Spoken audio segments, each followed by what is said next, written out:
The Coca-Cola Company is one of the biggest beverage producers on the planet.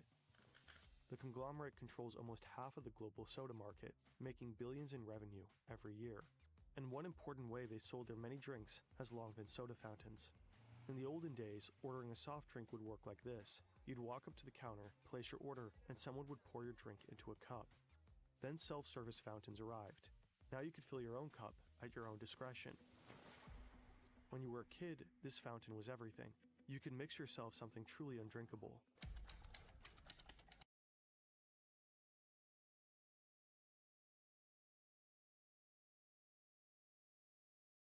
I love Coca-Cola. I always wanted to do that.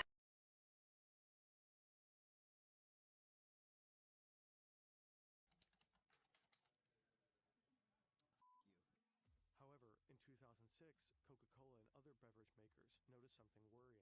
For the first time since 1985, beverages had declined. People started to focus more on their health and well-being. They were increasingly looking for sugar-free drinks and low-calorie options. But Coke's fountains just weren't ready for that. At that time, only about 1% of all Coke fountains in the US even offered Diet Coke. Meanwhile, the choice of sodas at convenience stores had increased dramatically. Rows and rows packed with hundreds of bottles and cans. But Coke fountains were stuck with the same limited run-up of kind of boring standard flavors. So they had to come up with an idea that would change everything. The freestyle fountain's design is interesting. The red, the chrome, the sculpted lines. It kind of looks like it wants to become a Ferrari when it grows up. And that's not a coincidence. It was developed with Pininfarina, the legendary Italian design house that shaped the curves of Ferrari itself. You slide your cup under the dispenser. Now comes the fun part. You see dozens of bubbles on the screen in front of you. Each bubble Oh, I loved those. So many variety flavors to choose from. Lift, Fuse Tea, and Kinley. In total, you could choose over 100 drinks. Back when you were a kid, this would have been impossible. Restaurants used massive 19-liter syrup canisters for every single drink option. Nowadays, all these flavors fit into just about 30 tiny cartridges. The cartridge design is inspired by medical tech, where precise dosing is critical. Just as insulin pumps deliver exact amounts of medication almost drop by drop, the freestyle system carefully meters syrup and carbonated water for each pour. In theory, every pour is perfectly measured, drop by drop, turning your drink into a precise masterpiece. But Coke from a freestyle fountain actually tends to taste a little different from the one you buy in the supermarket. In contrast to the old canister systems that pre-mix syrup and sweetener, freestyle keeps flavors, sweeteners, and carbonated water separate. Now, when you press the button, the flavor, sugar, and carbonated water are combined on demand. This can make your Coke taste slightly different from other preparations. Learning a lot here, chat. Curiosity kicks in. You came in for your usual, but you gotta admit, some options here are tempting. You tap the Powerade bubble, and suddenly a whole lineup appears. Powerade Raspberry, Powerade Lemon, Powerade Strawberry. So many choices. Which one to pick? You even mix a drink that doesn't exist before. You could create your own secret flavor. And won't that make you special? The freestyle fountain is fun. It lets you explore. It bewilders. It sparks curiosity. It might even provoke play. And that's exactly the point. Coca-Cola doesn't just want to sell you a beverage. It wants you to feel something. This technique is called experience marketing. Right here in front of this Like a cola gaming machine. Flavor. You're interacting with the brand. You are literally experiencing it. Every tap, every bubble, every choice pulls you deeper into the Coca-Cola universe. And that matters, because moments like this make you remember Coke, not just as a drink, but as a feeling. And ideally, it wants you to go home and tell your friends about that insane machine that lets you mix your own Coke and offers that amazing weird new flavor they so gotta try. And freestyle isn't the only example for Coke's experience marketing. Think about Share a Coke. Different campaign, same idea. And it's all part of Coca-Cola's bigger play, shifting from being just a product brand to an experience brand. Anyways, you ultimately go for a Sprite. You didn't even know Sprite Cherry existed. Time to give it a shot. You press the pour button, then you take a sip. Not half bad. You're not the only one who was curious about Sprite. All over the world, people have made the exact same choice. Obviously, Coca-Cola didn't offer you this new flavor just for fun. The freestyle ecosystem is basically a giant testing lab. Every pour, every mix, Every flavor you try feeds into a massive experiment, a sampling program on a global scale. And with this particular new flavor, the experiment actually worked. But this is just the tip of the iceberg.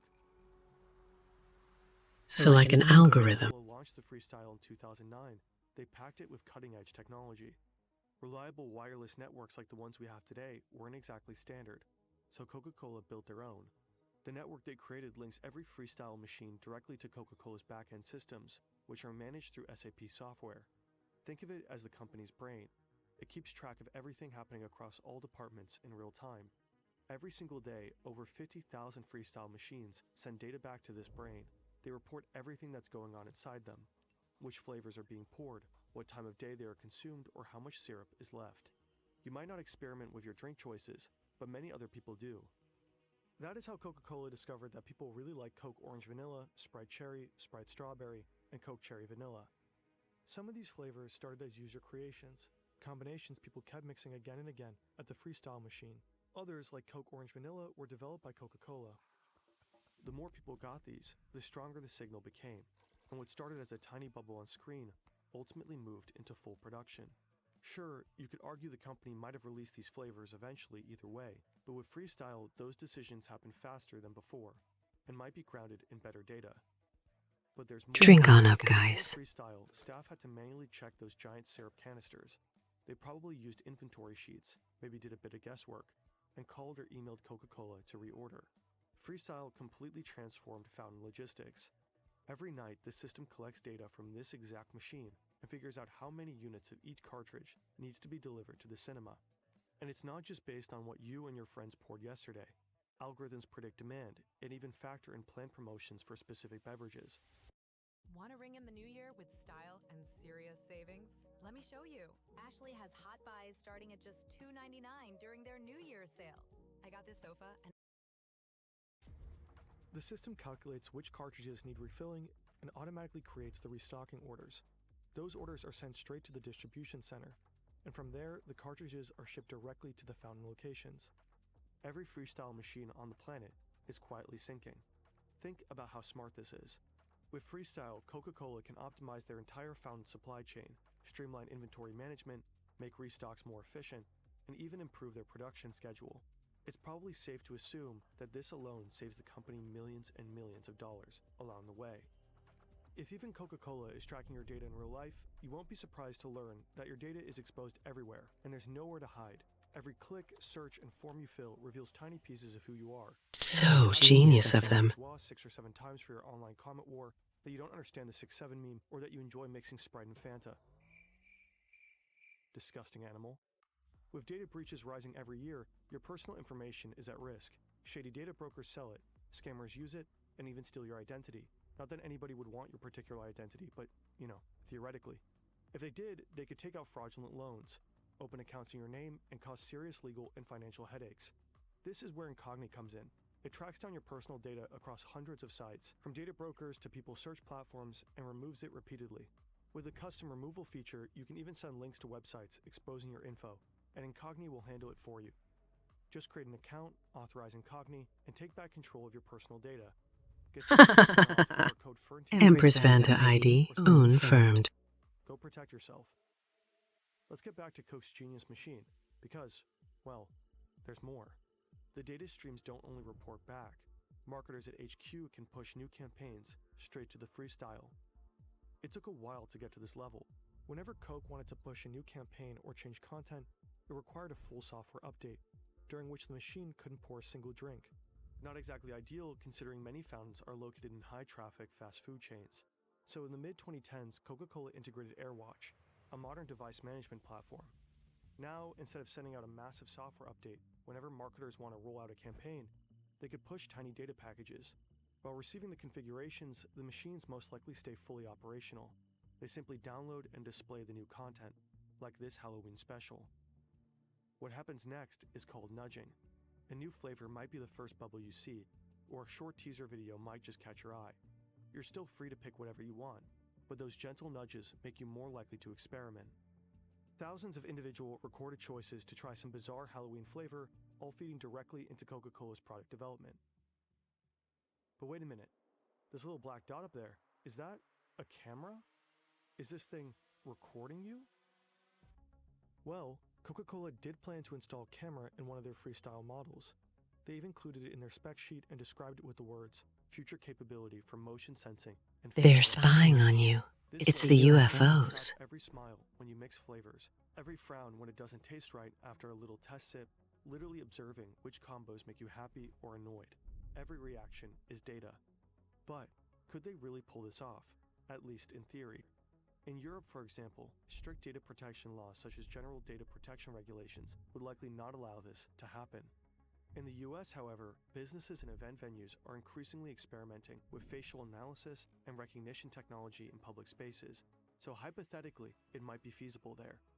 According to Fortune, in early 2024, AI company Quantify referenced a facial recognition project tied to freestyle. In a now-removed entry on their website, it reportedly said, each vending machine comes with a camera installed, in which an image is captured for every customer interacting with the machine. Coca-Cola's marketing team aspired to use these images to generate insights on consumer preferences and usage patterns. Reportedly, Quantify built a machine learning model to detect customer demographics. Basically, the Coca-Cola company could know you're a guy in your 20s, standing here grabbing that Sprite cherry. After Fortune asked questions, the post seemingly vanished. A spokesperson for Coca-Cola said,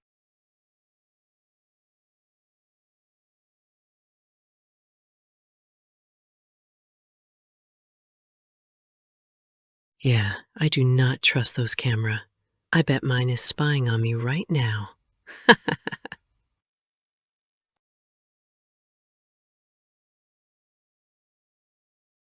cameras in freestyle fountains were just tested in a laboratory setting from 2018 to 2019. When we asked Coca-Cola about this, they did not respond. The creepy camera hole aside, the technology is pretty impressive. A single globally deployed machine expanding flavor variety, strategically pushing experience marketing, enabling hyper-detailed flavor testing, micro-campaigning, and optimization of the supply chain. You probably stood in front of one of those before and never even had a clue. But there is this one central question we just couldn't shake. Just how much are they saving and making with this? In order to find out, we went down a rabbit hole, annual reports, analytics, figures, and company filings, only to realize there is no concrete data. Sure, we found a few clues here and there, but we could barely make anything useful out of it, especially because gains from freestyle are tangled up with other projects. When we reached out to Coca-Cola for comment, they didn't respond, so we had to call in backup. Enter Yannick, the team's spreadsheet wizard. He dove into everything we could find out about freestyle and started making sense of it. His analysis is split into 3 parts. First, Vanished like a thief in the night, I see. A community is very important, and I've joined previous communities, and teaching wasn't one of the strong. payback. Let's start with Coca-Cola's assumed revenue from freestyle machines. To get a rough baseline, we looked at something similar, loyalty programs like Payback. Payback usually returns an estimated 0.5 to 3% of your spending. Sounds like a bad deal for them, but here's the thing, it works. Because when people get a little something in return, they tend to spend even more. And while they do, Payback collects tons of data, or what they buy, when they buy, and where they buy. You can't fully compare Payback to Coke Freestyle, but both follow the same idea. Encourage people to buy, and learn as much as possible while they do. The data collected through loyalty programs like Payback enables targeted marketing and personalized offers, helping deliver messages that are relevant to individual consumers. Studies like this one show that loyalty programs can improve gross margins by 2 to 4%, not simply because people buy more, but because companies can make smarter, data-driven marketing and product decisions. Using that logic, we can conservatively assume a 2% margin on revenue for freestyle. This is a very rough estimate, but enough to get a sense of scale. According to one source, Coke Freestyle machines dispense around 4 billion drinks per year. Assuming an average of $2 per drink and a 2% margin, that adds up to roughly $160 million in yearly gains, well over $1 billion since Freestyle's inception. Second, the value of data. Back in 2015, Coca-Cola teamed up with Hivery, a company focusing on AI-driven optimization. Their mission was to optimize vending machine sales. One of Hivery's clients was Reyes Coca-Cola Bottling Co., a U.S. bottler with roughly 19,000 vending machines in hospitals across California and Nevada. Hivery's software combined sales data with machine learning and some algorithms to predict demand for every beverage in every machine. Reportedly, Reyes saw a 6% sales increase and a 15% reduction in restocking trips. These numbers suggest that data-driven supply chain management can generate significant sales boosts and cost savings. It is reasonable to assume that freestyle fountains could yield similar results. Third, new flavors. Some of the new flavors Coca-Cola launched based on their freestyle testing turned out about as popular as the deeply disappointing and unwanted sequel you're going to endure in a few minutes. Take Coke Cherry Vanilla, for example. Even though it was one of the most beloved freestyle combos, Coca-Cola decided to not produce any more in 2024 due to declining demand. Freestyle may help spot promising new flavors, but it doesn't seem to be foolproof. Out of 4 flavors brought to the market, 2 did not survive. This doesn't necessarily mean they were bad investments. Yep, got that right. Coca-Cola may have overestimated how representative freestyle users are for the broader market. Again, our request for comment went unanswered. While Coca-Cola rarely publishes concrete sales data for specific products, we found a number for one of their newer non-freestyle Sprite products that shows the potential of this market. Sprite Chill generated $50 million in sales in its first 21 weeks in the North American market. Again, it's hard to estimate the total profit the company may have made through new flavors that started on freestyle, and how important the found data was for their success. But looking at all 3 aspects of Yannick's analysis, one thing is relatively safe to assume. The $1 billion Coca-Cola reportedly invested into these machines has long been made back.